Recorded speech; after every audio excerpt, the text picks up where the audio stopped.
안녕하세요，歡迎收睇 Toxic Baby 嘅大叔韓星日報，真係不得了啦！朴正文同華莎喺青龍獎上嘅表演，簡直令人泥足深陷啊！朴正文本身係當晚最佳男主角嘅候選人，估唔到雖然佢失落影帝，但係就因為一場現場表演而大爆紅。好多網民都好期待，希望朴正文會拍一部愛情片。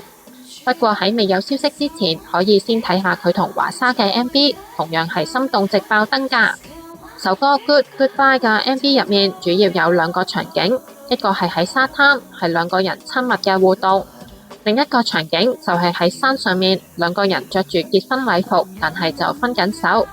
Toxic Baby 係睇咗青龍獎嘅表演先，然之後再睇呢個 MV 㗎。Toxic Baby 真係從未試過睇 MV 可以睇到咁心動㗎。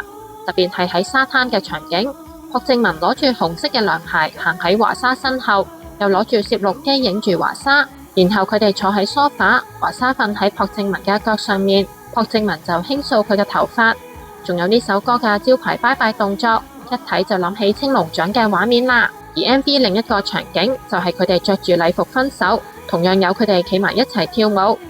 到最後，華莎離開咗一間屋，自己攞住行李上咗車。另一邊廂，朴正文就自己等緊巴士，亦都係 MV 最美嘅畫面。完全中晒毒嘅 Toxic Baby 唔單止淨係睇咗 MV， 連 MV 嘅拍攝花絮都睇埋啦。因為 Toxic Baby 好想睇下朴正文同華莎拍攝時候嘅互動。喺花絮入面，華莎叫朴正文做前輩。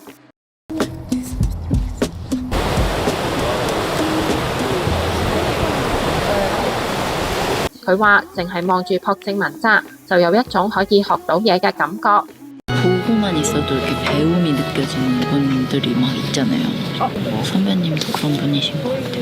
而朴正文喺拍攝完成之後，同華莎互相鞠躬道別。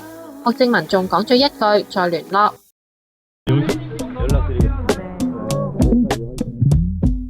朴正文嗰種冷靜、沉穩、有心情嘅神髓，真係好有魅力啊！希望佢一定要拍一部愛情片啊！好啦，今集講到呢度先。鍾意韓劇、韓星嘅朋友，記得訂閱 Toxic Baby 嘅頻道啦。Toxic Baby 最鍾意分享韓劇同大叔韓星嘅消息，仲有記得讚好同分享 Toxic Baby 嘅影片啦。多謝大家嘅支持，下集再見，안녕，拜拜。